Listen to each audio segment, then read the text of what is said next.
What is up, everybody? What is up? What is up? Welcome to episode number 83 of the Super Grapple Bros podcast. Podcast about two brothers who are former WWE employees that enjoy talking about both wrestling and video games. We're big nerds, and we both worked for, the E for a certain period of time, so obviously we're wrestling fans as well. We like to talk about both. Like to get people on Twitch at twitch.tv/Murpho to join in the discussion with us, and we just talk about stuff. This is the WWE Fastlane 2019 review episode, where we'll be breaking down the WWE Fastlane pay-per-view that happened last week.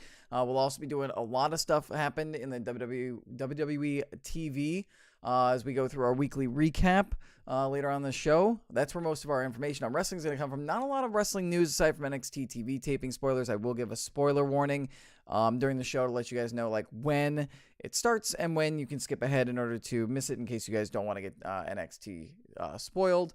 A few quick hits. There's a new release in gaming, a new MMORPG, you guess you could say, a looter shooter more so, in the Division 2. We'll be talking about that a little bit. Gaming news involves a bunch of Apex Legends stuff, including Ninja getting paid a lot of money to promote the game when it launched, and the developer of Left 4 Dead looking to make a new game. We've also got information on MLB The Show 19, which is launching in about a week and a half, and some more quick hits as well. So lots of stuff to get through. It's been a crazy week for me, myself, at work. I just personally finished up the fantasy baseball live mock draft that we do at the office. So we had a nice production, big old production of one of the actual studios at NBC Sports, and it was insane. It was busy. I was doing quite a bit of work. Thank God we have a few team members brought on board to help make that a little bit easier. But yeah, now that that's done, I don't really have to worry for anything for about a month until the NFL draft happens, and then I'm pretty much good until NHL and NBA free agency in July. So hopefully I'll be able to stream some more in addition to just doing this podcast. This episode of the podcast is a solo version, by the way. I'm normally here with my brother DMurph, but he is not here. He has a busy weekend. So unfortunately he could not make it today. But I do have notes from him, his overall thoughts on the show. So I'm going to go ahead. What I think we'll do here is I'm going to read the results for WWE Fastlane. I'm going to read the thoughts for DMurph, and then I'll see if there's anything that I want to respond to. And then if we got time, we'll go through the rest of we'll go through the matches individually, one at a time. So we're going to do that. Then we're going to get through the weekly recap and all that stuff. Let's go ahead and let's get right into it. But first, Big Stupid said he lives. Yes, I have not streamed. For those of you on the podcast who are curious, I have not streamed since my Fastlane reactions last Sunday because things were so busy with the fantasy baseball draft. I didn't have any time to do any live streaming. Hopefully, I'll be able to do some live streaming tomorrow, though. And also, I would like to say, I wanted to lead the show off with this, but happy St. Patrick's Day, everybody. I am wearing green. If you are listening to the audio version and can't tell, I am wearing a green shirt with my family crest on it, which is pretty cool because we are an Irish family. So, happy St. Patrick's Day weekend to everybody who is listening to this or watching this. Or if you're on YouTube or listening or watching this on St. Patty's Day, happy St. Patty's Day. All right, let's go ahead and let's get right into it. Let's get into the WWE Fastlane review. The results from the show were that the show started off with the kickoff of Big E and Woods defeating Shinsuke Nakamura and Rusev. Vince McMahon tells Kofi Kingston backstage he's about to go out with E and Woods, or a backstage worker says that Vince McMahon wants to talk to him, so he goes over there. Something about the WWE Championship. Then we get to the main show. Asuka defeats Mandy Rose.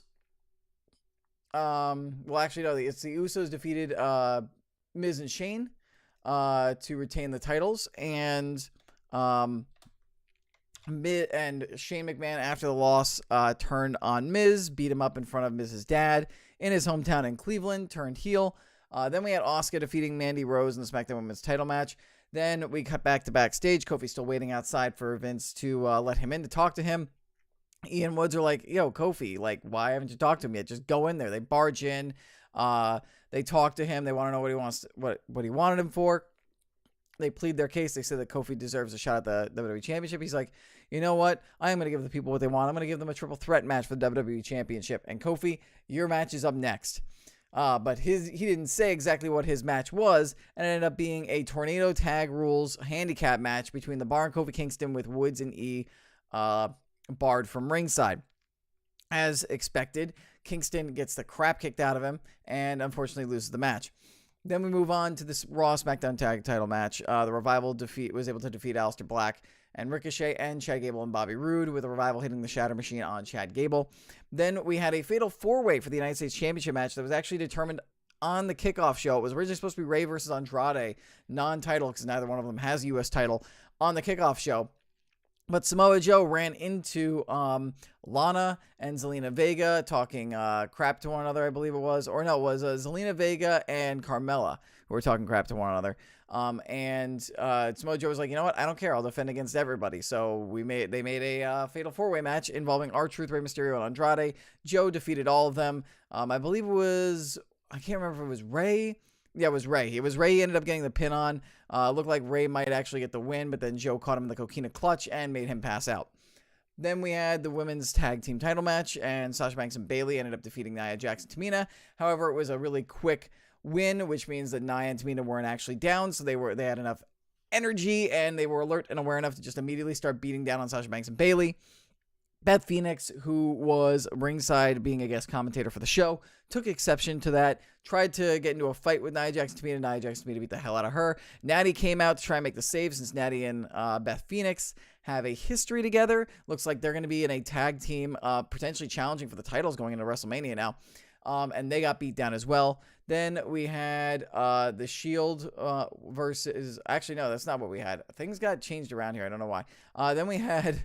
The Shield match was the last match on. Then we had the WWE Championship match of Daniel Bryan versus Kevin Owens and the third competitor of Mustafa Ali. So Mustafa Ali ended up finding himself in a very much Rey Mysterio 2014 Royal Rumble situation, except this time it was kind of designed and planned, whereas back then they honestly thought people weren't going to care that Daniel Bryan wasn't in the Rumble. Anyway, the crowd was pretty much against this match to start off with, just because Mustafa Ali wasn't Kofi, but the match was really, really good, and they got the crowd to they won the crowd over by the end, but Daniel Bryan was able to hit Mustafa Ali with a sick running knee as Mustafa Ali went for a moonsault for the pin. Daniel Bryan retains. Then Becky Lynch defeated Charlotte Flair. She was on one leg. Charlotte was just playing around with her. And then she finally locks her the figure 4, but before she could transition it into a figure 8, Ronda Rousey comes down, punches Becky Lynch to get Charlotte disqualified, causing Becky to win the match because Ronda wants to beat the hell out of both of them. Then we get to the main event, The Shield versus Baron Corbin, Drew McIntyre, and Bobby Lashley. Slow match to start off. Then once, I believe it was Roman, got the second hot tag in, all hell broke loose. Dean and Seth went to the outside along with Drew and Lashley. Seth did one of his traditional while in the crowd diving planches, cross bodies on everybody. They worked their way back into the ringside area. Looked like a triple powerbomb was going to get hit on Roman, but then Dean and Seth make the save. They beat the hell out of Bobby and Drew. They do a triple powerbomb to Drew through the table. Then they beat up on Baron Corbin, who's all by himself in the ring. Baron Corbin can't do a damn thing.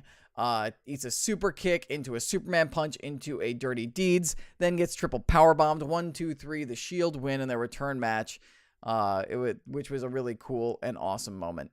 So let me get to DMurph's thoughts on the show before I respond with mine. He said, and I quote, "Thought the show was good overall, except the random stuff with Kofi in the bar," which I kind of disagree with. Favorite matches were the U.S. title match and the WWE title match. Those were great matches.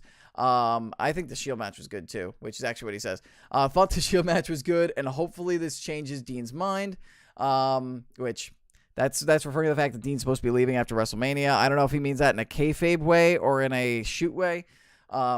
His least favorite match was Asuka versus Mandy, although the end of the match wasn't terrible. For those of you who don't know, the way that Mandy lost was that, no, God, why do I always blank on her name? Jesus Christ. All right, I'll get back to it. Anyway, he said kind of saw Shane turning on The Miz, but also kind of wished it was the other way around. The show's stories were odd and kind of seemed like it was a quick, let's do sudden random things to get ready for Mania and keep people on their toes, but in a very confusing way. Oh, and the end of Charlotte versus Becky was 100% predictable and unexpected. I don't think that's a bad thing. I mean, that's what had to happen. I didn't really mind the show stories too much because it kept things interesting. It was nice to not keep it predictable, in my opinion, at least. I really enjoyed the show as a whole. My only complaints about it really was, I really don't have a ton when I'm looking at this match. I mean, the women's tag title match wasn't too great. They did what they could, but it was all right. I liked what they did with Becky Lynch, Ronda Rousey, and Charlotte Flair. I thought the Shield match, it was really slow and plodding and kind of boring to start off, but once it got going, once Roman got that hot tag, it was amazing. It went from pretty much like a 4 to a 10 right then and there at that moment. I really enjoyed the United States Championship match. I thought that was really good. The Raw Tag Team title match was solid. The whole Ricochet diving over the ring post to the outside and Chad Gable tagging him in. That whole finish thing I thought was great. I liked the Bar versus Kofi Kingston just because I think that helps build sympathy towards Kofi. You could tell it was turning the crowd. It was really helping get people to sympathize and support Kofi Kingston. It helps push him towards a WrestleMania WWE Championship match. Asuka and Mandy Rose was good. The finish where Mandy slipped on the apron. Oops, sorry, I just hit the microphone. I thought that was good, and Asuka caught Mandy flush right in the chin. The match itself was okay. Usos versus Shane and Miz was kind of short. Nothing too outstanding in that match, although Shane intercepting one of the Usos midair from the splash of the dropkick was pretty goddamn cool. And then Ian Woods versus Nakamura and Rusev, that was actually pretty good. It was good for what it was. It sucks that it had to be on the kickoff show, but it makes sense. There really wasn't anywhere to put it on the main show, and it was a good match. So I honestly did not mind. I thought I wasn't going to like Fastlane at all. I thought it was going to be dull and boring, but you know what? The wrestling itself was actually really good, and I like the changes to keep it kind of unexpected. So I'm not as negative on it as DMurph is, exactly. Big Stupid says, unfortunately, I think the whole convoluted way they've done Becky Charlotte Rousey has made it lose some steam. I agree with that. They should have just kept it to where these are just two chicks who want to kick ass. I feel like they've played the injury angle with Becky way too long. They leaned into that way too hard. Becky should have just been an ass-kicking badass. But I guess Ronda has to be the ass-kicking badass. I think they've gone too hard into the... I think they've gone a little too hard into the breaking the fourth wall, like killing kayfabe kind of thing. It's working, though. It's working to make Ronda a heel. So, I mean, there's that. But I don't think they had to go that hard into it. I think Ronda could have, or the writers and could have written a way to where, could have written the story to where, like, maybe she talked up about how, you know, MMA is just a much stronger, more brutal, more hardening form of competition than wrestling, and that made her a harder and badder woman. It made her the baddest woman on the planet, and that wrestlers just can't compare to her because she's come into their world and dominated. And you can say stuff like that without breaking kayfabe and saying wrestling's fake. This is just a carny show, where like things don't even hurt when you've sold the thing like you had your arm ripped off. But you could also, if you really wanted to like do mental gymnastics, you could say she's just saying that to like psych herself up and just play off the fact that she doesn't think it hurts too bad. But then you're doing mental gymnastics. It's like I said, like Big Stupid said, it's convoluted. So it's unfortunate because it was the hottest thing going, and now it feels like it's like really a good angle, and I can't wait for Becky to win it. But like, they really need to. They've got their work cut out for them in the next couple of weeks to try and pick that steam back up and refine that momentum they had from SummerSlam, pretty much through, or not SummerSlam, Survivor Series to the Royal Rumble. So it says, yeah, or wait a little longer to make Rousey heel. I think it would have been more of a shock if it had been done, say, next week rather than a month away. I kind of agree with that, too. I think that would have worked as well.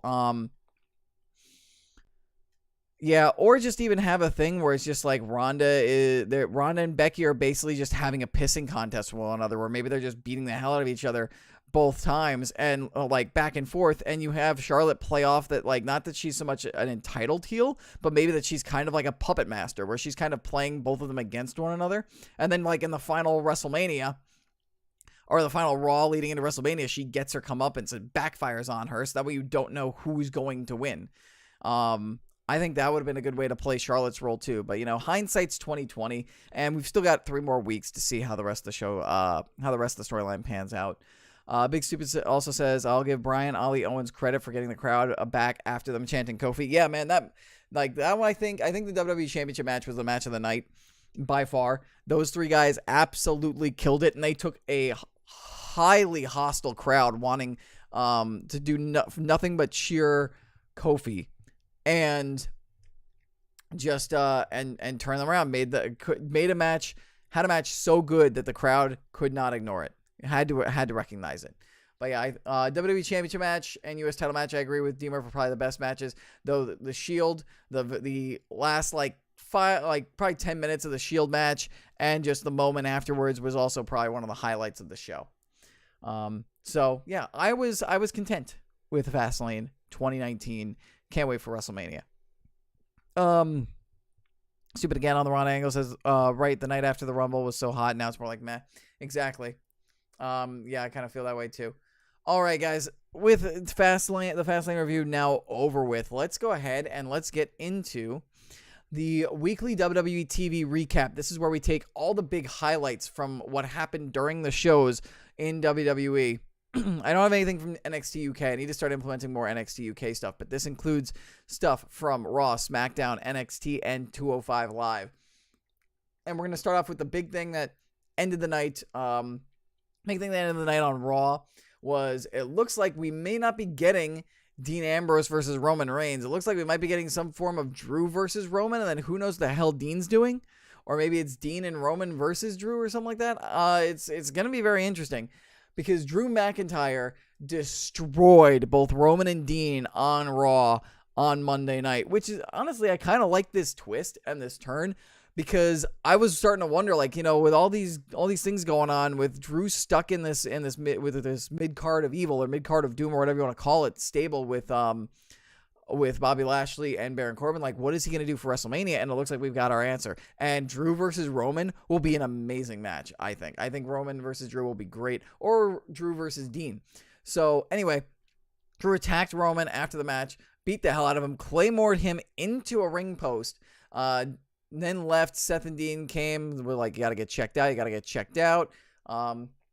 He reluctantly goes and gets checked out. Dean immediately is like, I want a no holds barred match or no disqualification match, false count anywhere, against McIntyre. They fight. It looks even, and then McIntyre just overtakes Ambrose, destroys him, and Claymore kicks him through a guardrail.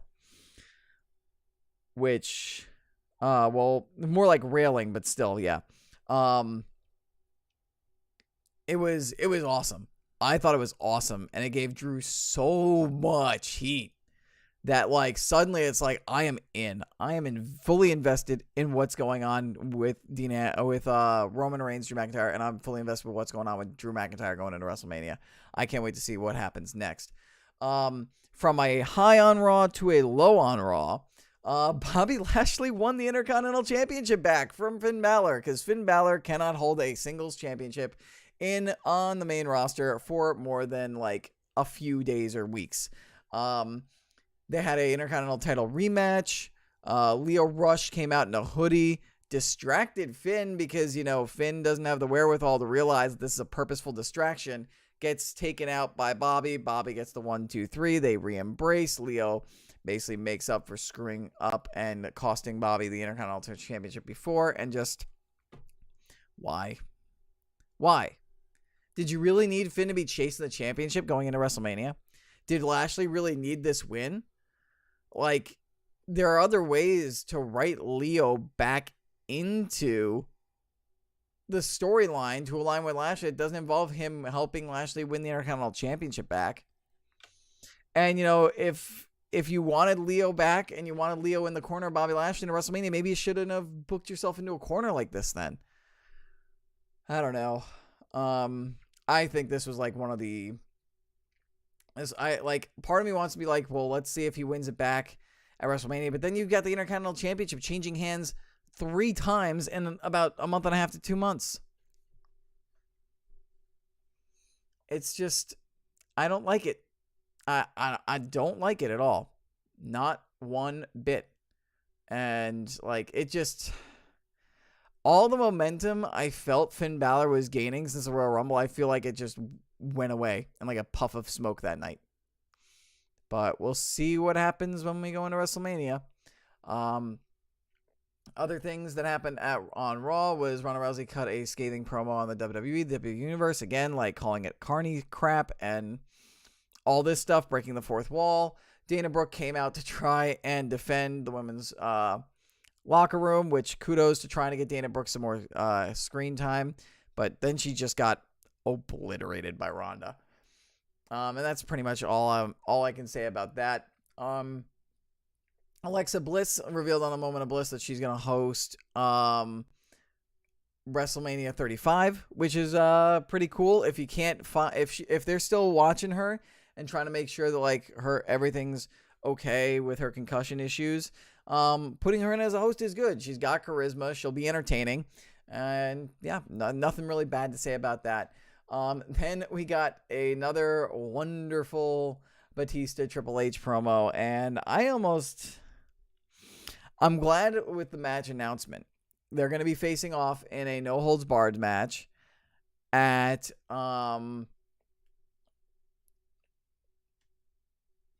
they're going to be facing off in a no holds barred match at WrestleMania 35.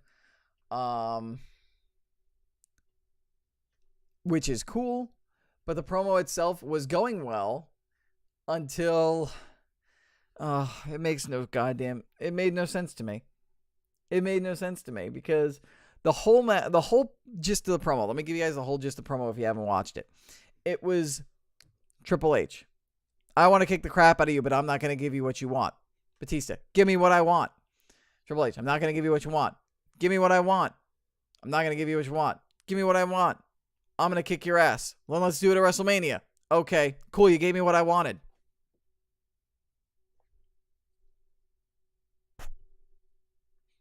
For those of you in the audio version, don't worry, I did not walk away. My hands are just in the air in speechless disbelief. The whole promo was Batista basically saying, I want a match with you at WrestleMania. They were alluding to the fact that Triple H is going to give Batista what he wanted, which was alluding to the fact that, backstage Batista's been trying to petition and try to convince the WWE to bring him back for a program with Triple H for a match at WrestleMania. So he's basically saying, I'm not going to give you a match at WrestleMania. But Batista says, give me what I want.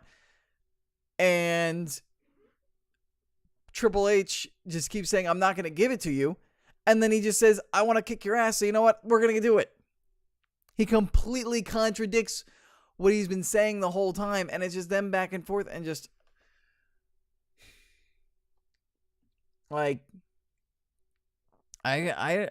is anybody out there enjoying this angle? It started off so great with Batista beating up Triple H, and now it's just gone into we're gonna break kayfabe and then just break logic in the span of 2 weeks. I don't get it. Yeah, like I said, I do think that these guys are gonna have a good match. I'm definitely excited for the match still. It's just the storyline behind the match, I feel like has just gone off the rails so quick. Yeah, and that's not even to mention, again, as we're talking about breaking kayfabe, Triple H saying, and I credit it got a pop from the crowd, but calling Batista's guards the guardians of the independent scene, which was a kind of a funny joke with regards to Guardians of the Galaxy with Batista, and but you just said these guys aren't really guards, they're just independent wrestlers that we dressed up as guards. Like, this is when breaking kayfabe goes way too far. And when you do it way too much, which we've talked about on the last couple of weeks of the show. But I do agree with what Big Stupid's saying in the chat, though. Like, the match is still going to be good, which is what matters in the end. I still think the match is going to be entertaining. So I just hope that they make the storyline more going into it more compelling over the next few weeks. Because I went from being super invested in the storyline to see how things develop to like just almost not at all in a matter of 2 weeks. Then the final thing that came out on Raw was that Kurt Angle is going to be retiring after WrestleMania 35. That's going to be his final match. He had his final match in Pittsburgh against Apollo Crews, and then basically a squash match kind of all people on Raw. And we're going to find out this Monday who his opponent for WrestleMania 35 is going to be. Some people are thinking it might be The Undertaker. Some think it might be John Cena. I don't know. It's going to be interesting. What if I've got a pitch for you guys. You're not going to like it, but I feel like I know who it's going to be. Who haven't we seen in almost a year because of injury and because they haven't been able to come up with anything for him? His opponent is going to be his son, Jason Jordan. Kurt Angle versus Jason Jordan. Jason Jordan goes heel and wants to retire his father. How about that? Huh? Anybody biting on that angle? That's just a thought that popped into my head. We just have Jason Jordan come out, and it seems like it's all happy. You know, Kurt's like, I can't think of anybody else to end my career with than having a match with my son. And then Jason Jordan goes full heel, beats up on Kurt, and is like, I'm going to surpass you, Dad. And I'm not just going to, you're not just going to retire because it's your last match and you decided to. I'm going to beat you so bad that you literally, physically cannot wrestle again. If his neck wasn't broken, I'd say yes. Is his neck still broken? Is he still injured? Because I thought he was long since healed. And that I thought that his neck was long since healed and that like they're just waiting to find something to do with him. I mean, it could also be Bray Wyatt maybe. What about Johnny wrestling? I don't know. There's no angle there. Unless Kurt Angle just says, I like what Johnny Gargano is doing and want to give him a match. And Johnny's going to be this isn't spoilers because we knew it based off of what happened at NXT this past week. Basically, you know, Johnny Gargano's in the main event program for TakeOver. So I don't know if you'd give him a high profile singles match with Kurt Angle the following night, but we'll see. There's just no story behind it. But yeah, Kurt Angle, John Cena, and if Jason Jordan's neck isn't broken, Jason Jordan would be interesting. But I thought he had recovered from his injuries as far back as like SummerSlam, like August, but maybe I'm wrong. Okay, so then we move on to SmackDown. Shane cut a promo to announce that he will face off against The Miz at WrestleMania 35, and he basically said, I'm just sick and tired of doing things for people, basically. Everybody keeps asking, what can I do for them? And how about what you guys can do for me or what I can do for myself? I'm going to do things for myself. And Miz is just the epitome of people asking me what I can do for them, and I'm sick of it, and I'm going to beat Miz to show everybody that I am sick and tired of it. So it was a solid promo. I didn't mind it. Then Kofi came out and confronted Vince on SmackDown. Watch this promo if you get a chance. This is a really good, heartfelt, passionate promo. You really believe the frustration and the anger and just the sheer desire from Woods and E for Kofi to get this opportunity when they're talking to Vince. And I really also liked the way that Kofi was like, I'm not even going to complain. I just want to know what I have to do. And Vince, of course, is Vince. He's good with the Mr. McMahon character and playing things off like that. I really liked his reasoning. He was like, Kofi doesn't deserve a title shot. Like, you don't deserve anything. Just like how Woods and E don't deserve anything. Just like how all these people don't deserve anything. Just how I don't deserve anything. Nobody deserves anything. You earn it. I kind of liked that. I really liked what they said. And then we found out that Kofi's going to have an uphill battle to climb next week. It'll be interesting to see how he pulls it.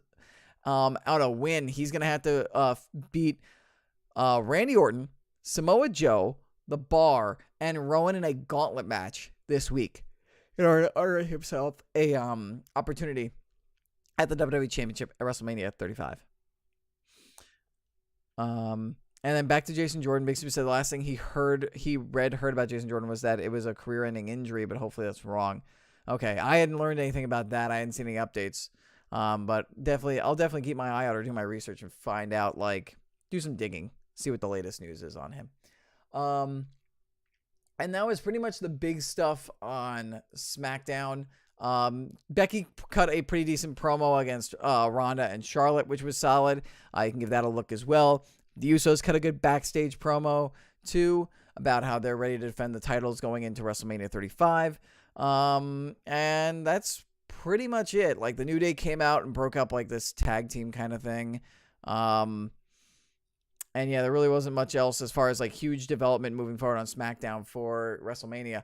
Meanwhile, on 205 Live, we now know who's going to face off in the finals of the 205 Live Cruiserweight Championship #1 Contender Tournament, and that is Cedric Alexander and Tony Nese. Makes sense because they're kind of the big guys on the show. I feel like Cedric's had plenty of time around the main event scene, so I kind of feel like maybe Tony Nese should win it. I feel like Cedric would have a better wrestling match against Buddy Murphy, but it's weird because Buddy Murphy's a heel, Tony Nese is a heel, Cedric Alexander's a face, but Cedric is also, I'm kind of feeling almost like we've been getting too much Cedric in the main event. I kind of want to see other guys on 205 Live get these one-on-one opportunities for the Cruiserweight Championship. We did have Tozawa for a brief bit, which was nice. But just for a prolonged period of time, not just a one-off, they're up and then they get their shot and they're done. I was really hoping Brian Kendrick was going to win this tournament, but he lost early, unfortunately. But yeah, I mean, if it's Nese or Alexander, I kind of wish it was somebody else, but the match is still going to be good regardless. I mean, the cruiserweights kill it all the time. So I'm sure this is going to be a balls to the wall, entertaining slobber knocker of a match. So before I get into NXT, just a couple notes from Big Stupid on SmackDown. He says, I was worried that they were going to try to make it a breakup scenario, or if Kofi lost, the New Day disbands. Who knows? Maybe they do. And maybe Kofi just wins anyway. I bet some shady flim-flam will be happening in those gauntlet matches. Oh, of course. Of course there will be. Don't be surprised if Kofi has to prove it again after this or something like that. Then as we get to NXT, this is not the NXT tapings. This is the actual show that aired on NXT. We're going to get into the NXT tapings after we talk about this because it's the only real piece of spoilers for the only real piece of wrestling news that didn't happen on the shows this week on television. So I'm going to do this, then I'll give you guys a spoiler warning. We'll talk about the rest of the TV taping spoilers. All right, so Shayna Baszler is now set to defend the match for the NXT Women's title match for NXT TakeOver New York was set. Bianca Belair and Io Shirai were having a #1 contenders match. Shayna Baszler broke it up. Kairi Sane came in to make the save, so they decided that all four women are going to be involved. So it is going to be a fatal four-way match. Shayna Baszler facing off against Bianca Belair, Io Shirai, and Kairi Sane. I think Bianca or Io is going to win that match. That way, Shayna finally has a championship off of her, but she doesn't get pinned, doesn't make her look weak, and then she can move on to the to WrestleMania, or move on to the main roster either for WrestleMania or for Raw and SmackDown. Then we also got the Forgotten Sons defeating Mustache Mountain to reach the finals of the Dusty Rhodes Classic. And the other end of the Dusty Rhodes Classic was Aleister Black and Ricochet winning. They defeated DIY. Johnny Gargano was selling his leg, which left Ciampa isolated. Ciampa got a black mass and a 630. 1, 2, 3. There you go. He's done. They go up to the ramp. Candice LeRae comes out to check on Johnny. Tommaso's like, it's okay. Ciampa goes to throw him into the LED board, but Gargano saw it coming, was selling and faking his knee the whole time, and played possum on Ciampa, threw him into the LED board, gave him a punt, and then celebrated after the fact, having duped Tommaso Ciampa and turned back into Johnny Good Guy. So that sets up what would have been a Ciampa versus Gargano final blow-off match, which would have been great. But Ciampa got hurt, unfortunately, and won't be competing and will be missing NXT TakeOver New York. And as a result, we learn what's going to happen with the NXT Championship, and more of NXT TakeOver New York takes shape at the NXT TV tapings. Now, this is everybody's spoiler warning. I'm going into the NXT TV taping spoilers that happened this week. Cut ahead about 5 minutes, and you should be fine. This shouldn't take me more than 5 minutes. This will maybe take me 2 minutes, but skip ahead 5 minutes just to be safe. If you don't want to be spoiled on the NXT TV taping. So this is your spoiler warning. I will be discussing it in 5, 4, 3, 2, 1. All right, you've had your chance. NXT TV taping spoilers. We found out who will be. Triple H came out and announced that, unfortunately, because Ciampa cannot compete anymore, that he was the one who had to rip Goldie away from Ciampa and has vacated the NXT Championship. It will be decided at NXT TakeOver New York between Johnny Gargano and the winner of a fatal 5-way match between Ricochet, Aleister Black, Adam Cole, Matt Riddle, and Velveteen Dream. Whoever won that would earn the right to face off against Johnny for the NXT title at NXT TakeOver New York, and the winner was Adam Cole, baby, which was pretty much who we thought, we were speculating was going to end up facing off against Johnny for a vacated NXT title at TakeOver New York. That match is going to be insane. I can totally see Adam Cole basically capitalizing on this and winning the championship at NXT TakeOver New York, freeing up Johnny Gargano to go up to the main roster. Maybe he will go to 205 Live now that I apologize. Now that Ciampa is hurt.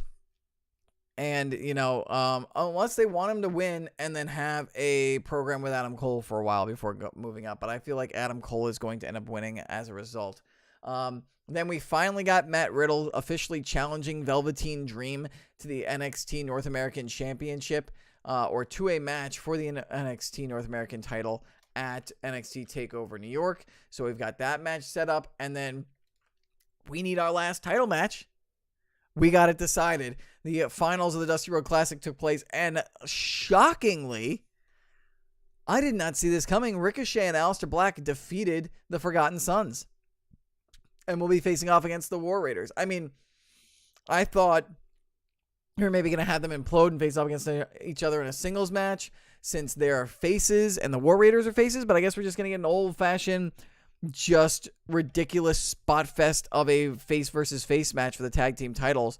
And I don't think Ricochet and Aleister Black are going to win this because they're already doing really well on the main roster and they'll probably stay on the main roster. So I think War Raiders will retain here. But who knows? Maybe they will win and maybe they'll reign as NXT tag team champions on the main roster for a few months.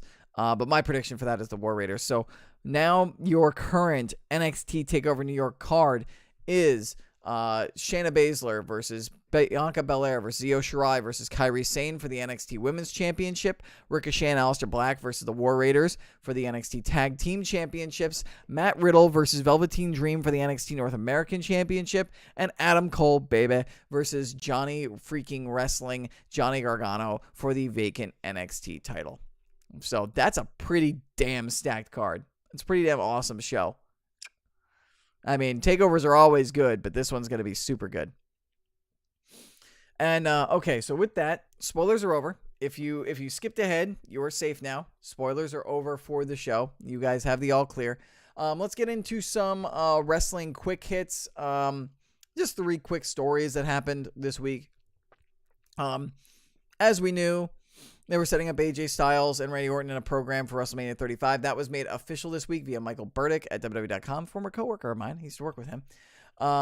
Then we also found out that Chelsea Green, unfortunately, broke her wrist during a dark match at the NXT TV tapings this week. She's going to have to undergo surgery.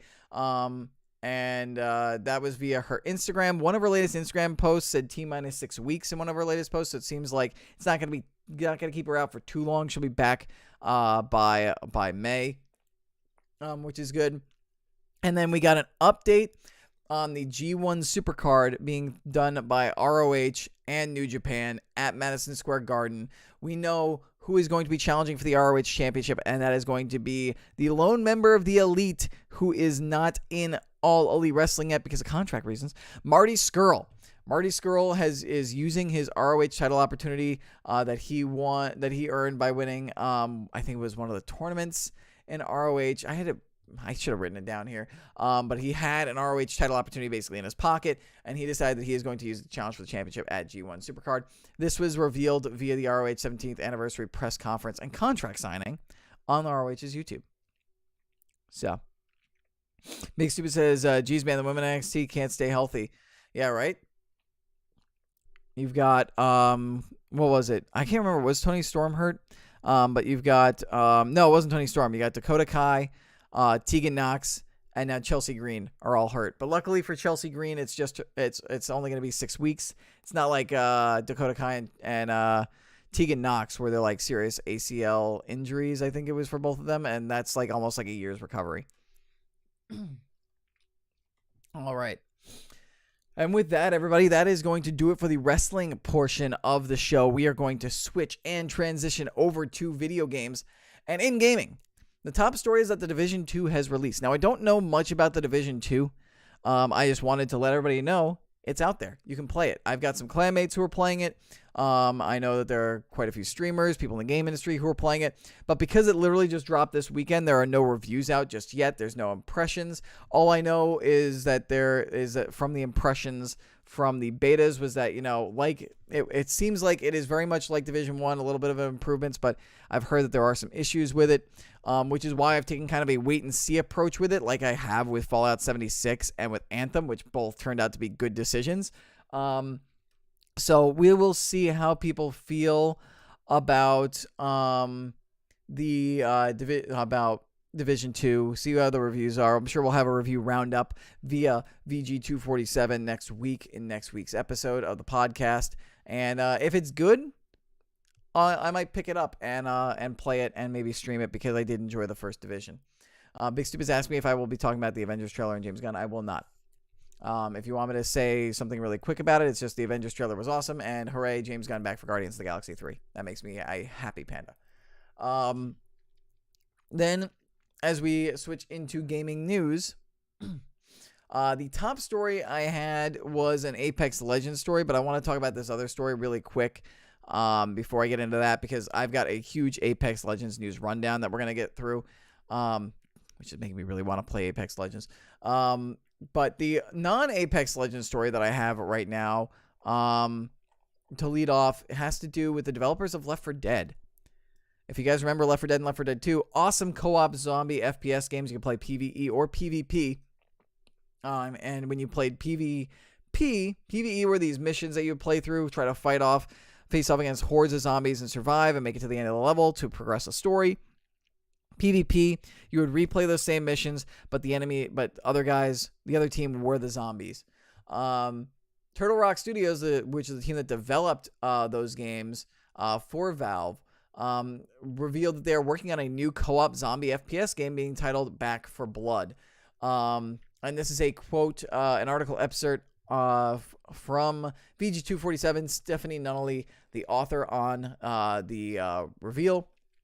She said, Turtle Rock Studios, which started life as Valve South and developed Left 4 Dead, have a new FPS in the works titled Back 4 Blood. It is being published by Warner Brothers Interactive. Details on features are scarce as the studio isn't ready to discuss the game too much at present. We do know you'll be able to, quote, shoot a lot of zombies like in Left 4 Dead, but the studio promised Back 4 Blood will be unique. There will be a campaign, and this is the big one, but no PvP or Battle Royale. Since the studio is focused entirely on the game, it will, quote, figure out post-launch content later. However, if it is paid content like microtransactions, it wants to do something the community, quote, feels good about. Now, the no Battle Royale isn't that big of a deal. Just because that type of game doesn't really lend itself very well to the Battle Royale genre. But one of the things that allowed for a lot of replayability with Left 4 Dead, and why I liked it so much, was not just the PvE, but the PvP as well. Playing against other players And the fact there's not going to be PvP in this game makes me a little nervous.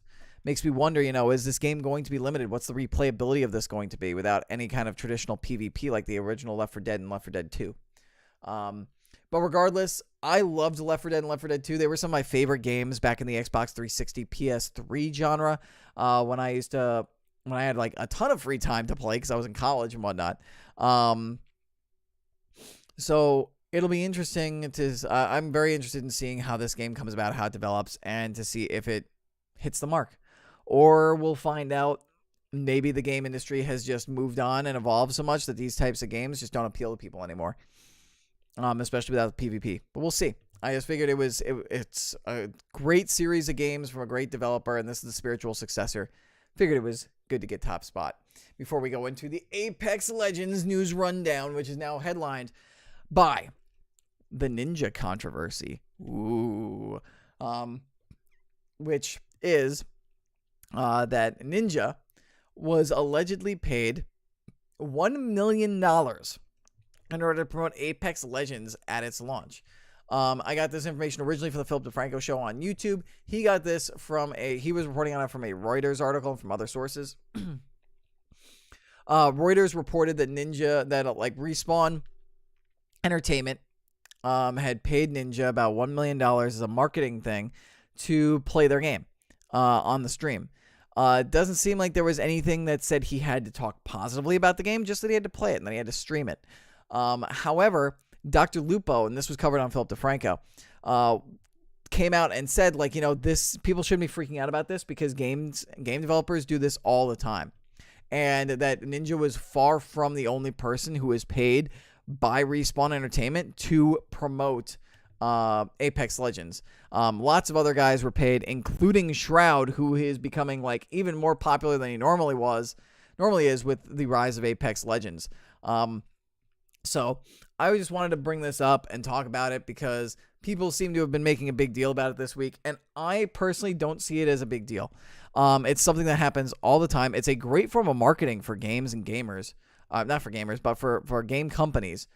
And, more power to the influencers. It doesn't mean that just because they're getting that much money that they have to talk positively about the game. And Philip DeFranco said this himself in his video, and I completely agree with him. If the game was bad, no attempt at trying to make it look good or talk it up in the world, no matter who the influencer was going to make it the success that it was. It was going to make it so popular. The game is actually really good and really amazing. So I don't mind it. I think it's a good form of marketing. I think it's good for the game companies. I think it's good for the influencers. And maybe you could argue that there should be some transparency that when streamers stream, it's like, yeah, hey, I had a deal. I got paid to play this, but I'm going to give you my honest opinion. But that's the other thing, is that these guys were not limited in what they wanted to say about the game. It wasn't like they only had to speak positively about it. They had to talk about whether they liked it, what they didn't like it. They were allowed to criticize, and it didn't make a difference. That could backfire. If Apex Legends sucked, Ninja could have just been like, oh, well, I'm not having fun with this game. I'm going to play it today, but this game is frustrating. I don't enjoy it. I don't have fun. I'm going to go back to Fortnite once his time is over and just not recommended it. So I didn't have a problem with it. I just thought I wanted to say that and get my thoughts on it and get my take on it just because it seems like a big story this week. As we roll on to with Apex Legends, as we're talking about it, and this kind of ties into the whole influencer thing. Apex Legends was able to end Fortnite's 11-month reign as the king of Twitch, and this was courtesy of Paul Curtin at Get Hype. The quote from the article is, Apex's peak of 670,000 viewers topped Fortnite's 615,000 viewers in February 2019. And more importantly, unlike most new games, Apex is also able to keep viewers interested all month long with a higher concurrent viewer count. Averaging 212,000 views per hour, Apex's debut took the top spot on Twitch last month, knocking Fortnite down to the number 3 position behind League of Legends, where it pulled an average of 126,000 viewers, down 29% from January 2019. But still, that's over 100,000 viewers per hour. That's still a lot. However, Fortnite has since reclaimed the top spot on Twitch. I mean, right now, I think it's League of Legends, might be because it's a weekend and it's taking over. I can even go ahead and do this right now. I'm going to refresh the browse page and let's see. Yeah, Fortnite is currently number 2. And Apex has actually fallen back to 1, 2, 3, 4, 5 to 6 spot behind Just Chatting, Dota 2, GTA 5, Fortnite, and League of Legends. Apex Legends with 57.8 thousand views. Fortnite has 191. League of Legends has 215, but that fluctuates all the time. It also depends on who is playing what game right now. It doesn't look like Ninja's on at the moment. There's actually no real whales on Fortnite at the moment. It's just, or either game, except for maybe TSM Viz. Yeah. And it looks like there's there might be some League of Legends tournaments going on, but it all just depends. These numbers, my big main takeaway from that is that these numbers are determined mainly based on the bigger guys, like your Tim the Tatmans, like your Ninjas, like your Shrouds, like your Dr. Disrespects, your God, why am I forgetting the name? Like your, I think I mentioned Shroud, but like your Shrouds, Summits, like your Summit 1Gs. So, because I was looking last night, and Apex was behind Fortnite by about maybe 50,000. But you look at who was streaming at the top, and none of the top guys last night were really streaming Apex, but Ninja was on Fortnite, and he had 64,000 views. So you subtract Fortnite, you switch Fortnite over to Apex, and Apex is higher. So I think that these numbers don't really matter too much. It just means that Apex and Fortnite are very successful, and whenever these influencers, whichever game these influencers, these higher big whales, these behemoths of the Twitch platform, whichever game they choose to stream on that particular day is going to rule the roost. But I think it's really cool that Apex was able to cause Fortnite to not be the king for a month for once. Although it would have been cool to see Fortnite rule the roost for a full year. And yeah, just Apex is doing well, but it's kind of falling back. We'll see if that continues to trickle off, or if people will keep playing it, if they'll stick around. And Fortnite's been able to weather the storm for now. And then the next bit of Apex news, I've got one more story kind of thing, and then two more quick hit kind of things. Is that Respawn Entertainment announced this week that it's banned over 355,000 cheaters on PC for Apex Legends since the game released. This was via the Respawn community manager Jay Frechette on Reddit. And he said, quote, "As of today, we've banned over 355,000 players on PC through easy anti-cheat. The service works, but the fight against cheaters is an ongoing war that we'll need to continue to adapt to and be very vigilant about. We take cheating very seriously and care deeply about the health of Apex Legends for all players. We are working on improvements to combat cheaters, and we're going to have to be pretty secretive about our plans. Cheaters are crafty, and we don't want them to see us coming. With that said, we can share some high level things that we're doing. The first bit is we are reaching out and working directly with experts both within and outside of EA in this area that we can learn from. Also, scaling our anti-cheating team so we have more dedicated resources. And we are adding a report feature on PC to report cheaters in-game that goes directly to easy anti-cheat." So, wow, I just thought that was interesting. 355,000 people in about a month have been banned for cheating. That's insane. Insane. And hopefully this keeps up. Hopefully they'll be able to keep banning people for cheating, because I don't want to lose because of cheats. I'm just going to crop, you know what I'm going to do, because that number is so high, even though it's only maybe 1 to 5% of the team, of the player base.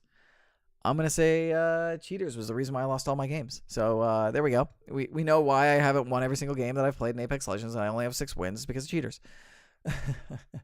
And then just a couple of other things. A new wave of data mining discovered that there is info for flamethrowers, remote turrets, and NPCs possibly on the way. It's in the game data for Apex Legends. That was via @RealApexLeaks on Twitter. That's the same account that leaked... what was the name? Octane, the new legend. That's the first new legend that's going to be coming. That is pretty much all but confirmed at this point now. And then another data miner. This was via uFrozenFro on Reddit. Discovered character icons, some of them unfinished and more like base 3D models. And for 8 more legends. And the names that are rumored for them currently are Rampart, Rose, Talcum/Crypto, Nomad, Scunner, Jericho, Natalie/Watson, and Husaria. So if you look for them, if you look for Frozen Fro on Reddit, you'll be able to find them. They look interesting. No further information other than the fact that there's just kind of like character icon models for them, but that's about it. There's nothing else really about who these guys are, where they go in the lore of the game, what their abilities are, and what they'll do. So cool. Big stupid. Of course, you encountered all 350,000 of them. 355,000 of them. Good sir. You forgot about the extra 5,000 that I encountered. And then the last bit of gaming news that I want to get into is we are so close to baseball season. As you guys know, I was super busy with the fantasy baseball stuff this week for Roto World. But with opening day, about, 2 weeks away? A little over, I think it was exactly 2 weeks from today. Because I think it's the 30th, or is it the 28th? Anyway, we're a fortnight or less away from the game, from the sport starting off its 2019 season, which means that we are less than 2 weeks away from MLB The Show 19, and MLB The Show 19 dropped some interesting Diamond Dynasty information this week, and I wanted to read it off. So on Monday, Sony San Diego revealed the top 3 players and top 4 for right fielders for each position at MLB The Show 19. So these are all the guys who are going to be the top in the live series cards for Diamond Dynasty. I think this is also their overall ratings in the game as a whole. So these guys are the top of each position. These are the guys that when I pick up MLB The Show 19 and I go hunting for Diamond Dynasty cards, these are going to be the live series cards I'm going to be hoping to pull. At first base, the top ratings are Freddie Freeman with an 85 overall, Paul Goldschmidt also with an 85 overall, and Joey Votto also with an 85 overall. So all 3 of those guys are 85 diamonds, which is the base lowest overall you have to be in order to be a diamond. Second base is Jose Altuve at 87, and he is the only diamond. We've got Whit Merrifield with at an 81 gold, and Ozzie Albies of the Braves at an 80 gold.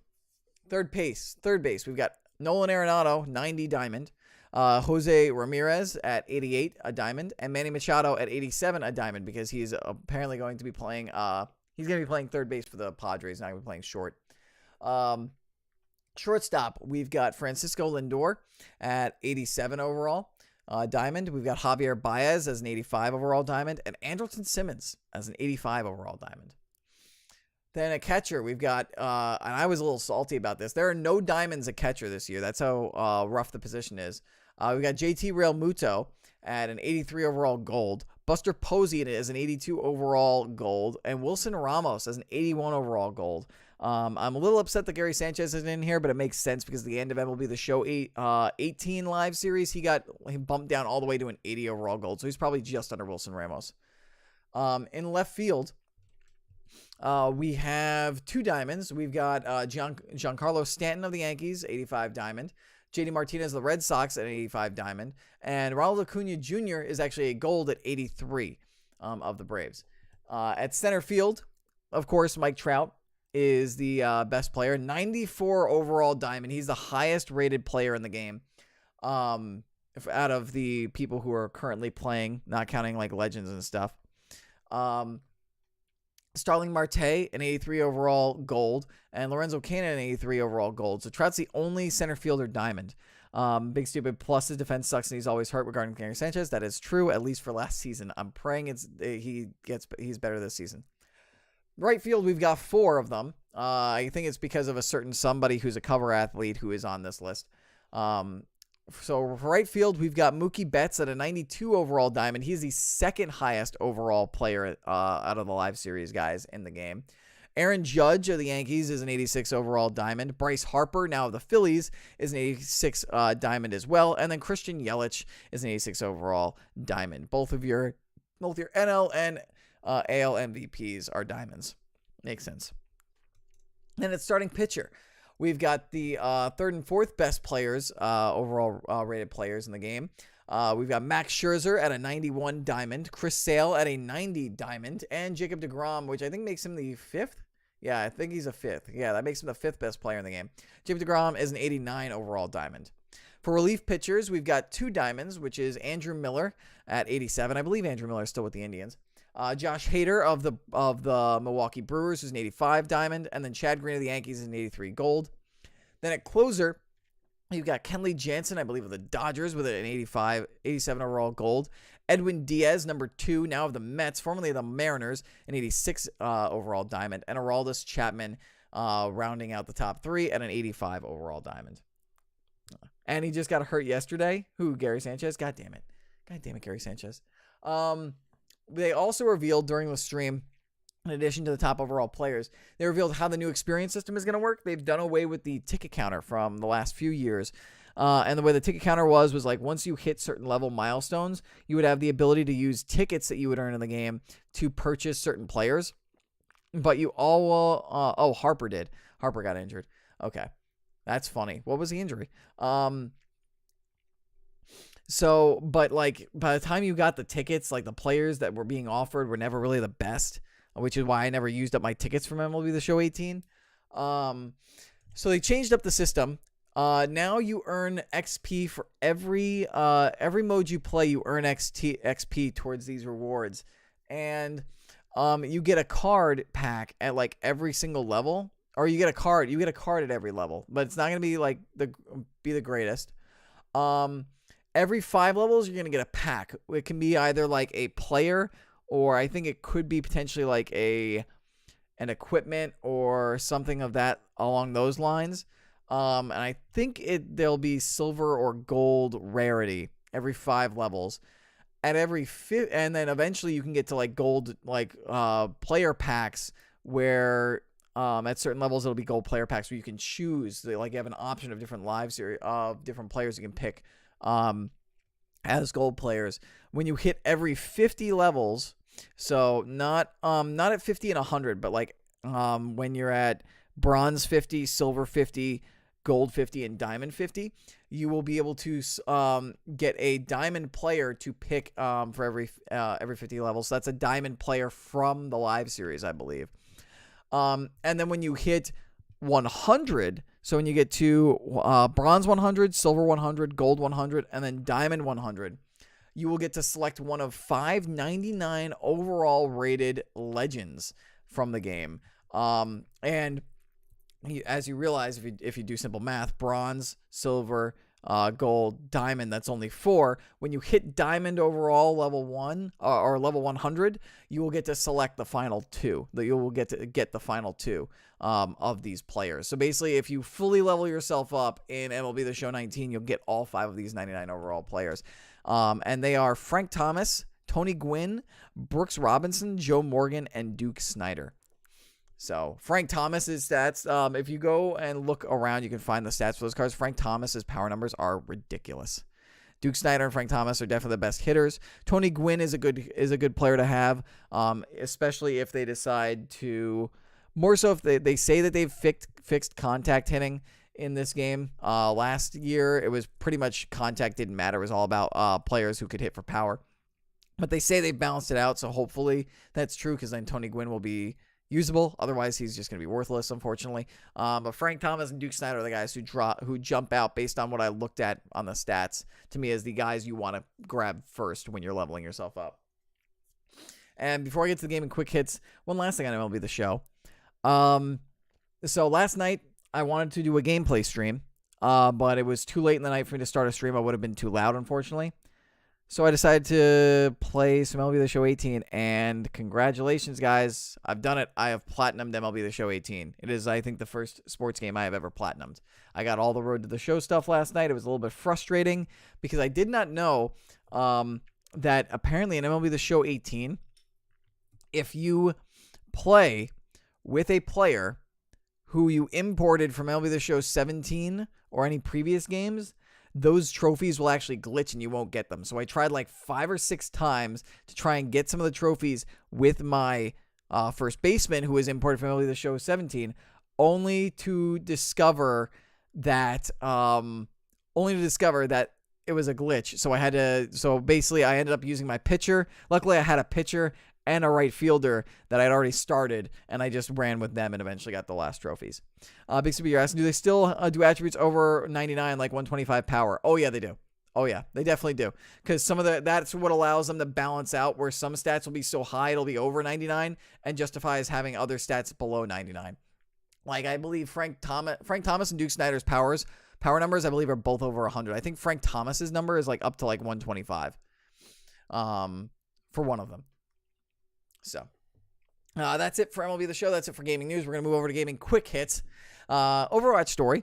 For those of you who know, we've been talking about the new Overwatch hero Baptiste that's coming to the game. He is actually going to be going live on all platforms Tuesday, March 19th. That was via Stephanie Nelly of VG247. So be sure to go ahead and check that out if you're an Overwatch player. Microsoft surprised everybody, quote unquote, by finally confirming and revealing that the Master Chief Collection is officially coming to PC, and it will feature Halo Reach as well.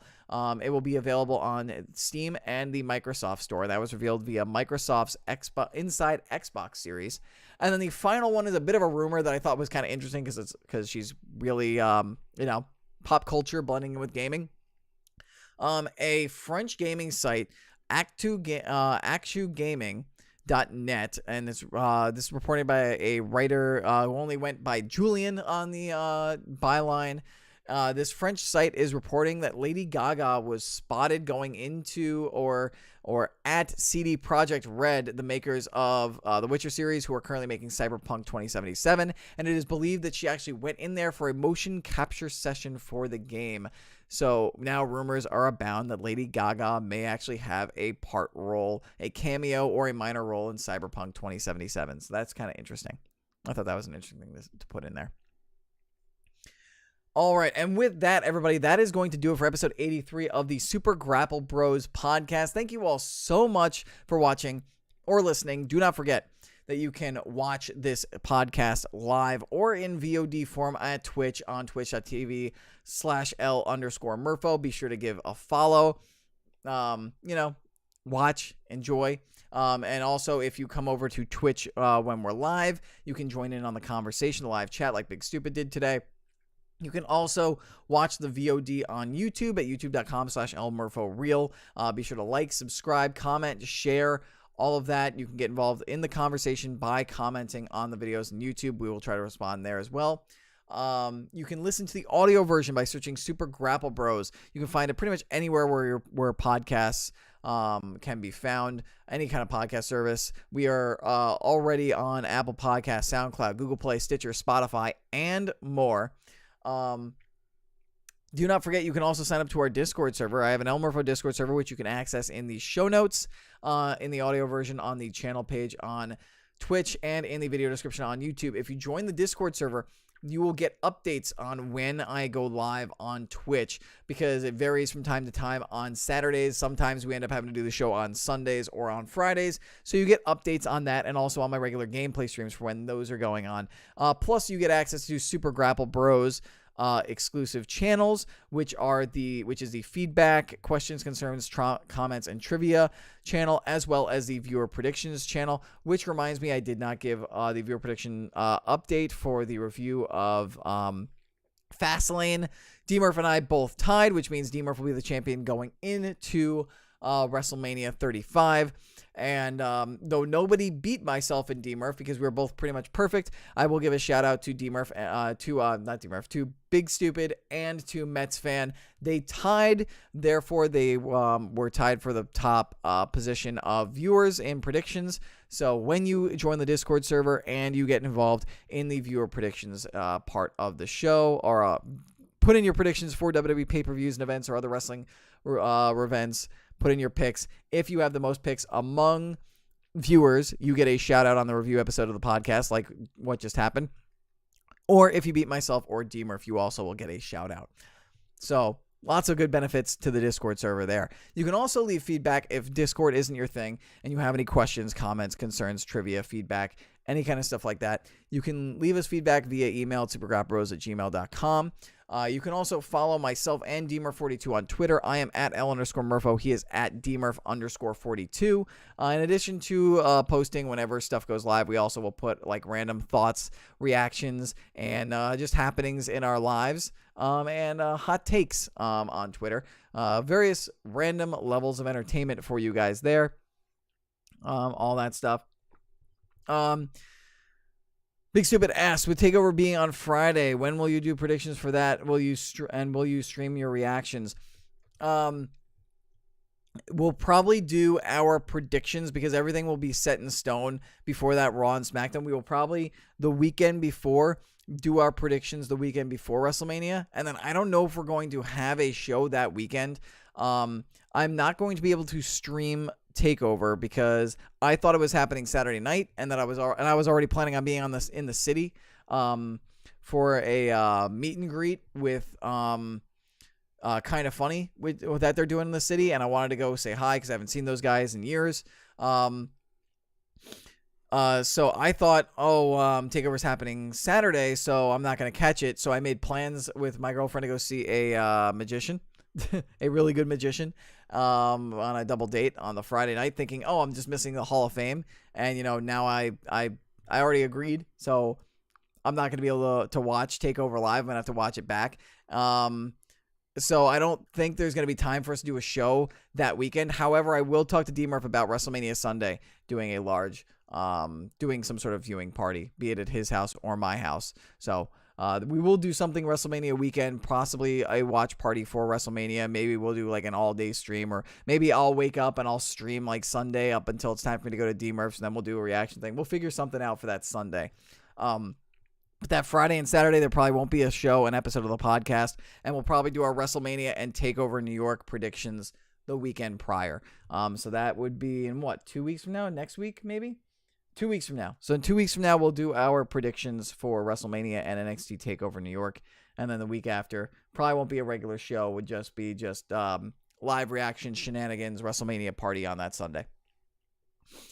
All right, so with that answered and cleared, that is going to do it for episode 83 of the Super Grapple Bros podcast. Thank you all so much for watching, and once again, we will leave you with, as we always do, the kayfabe news headline of the episode, and that is, it asks a very poignant question for you guys. The world needs to know, can Drax destroy the chaperone? Think about that, guys. Contemplate it. Play all the scenarios in your head, and come back to us with your answer next week, or next episode. Should be next week. Thank you all so much for watching. I got to get out of here. Peace. Deuces a deucey deuce. Catch y'all later. Bye-bye now. Bye. Bye. Bye. Bye.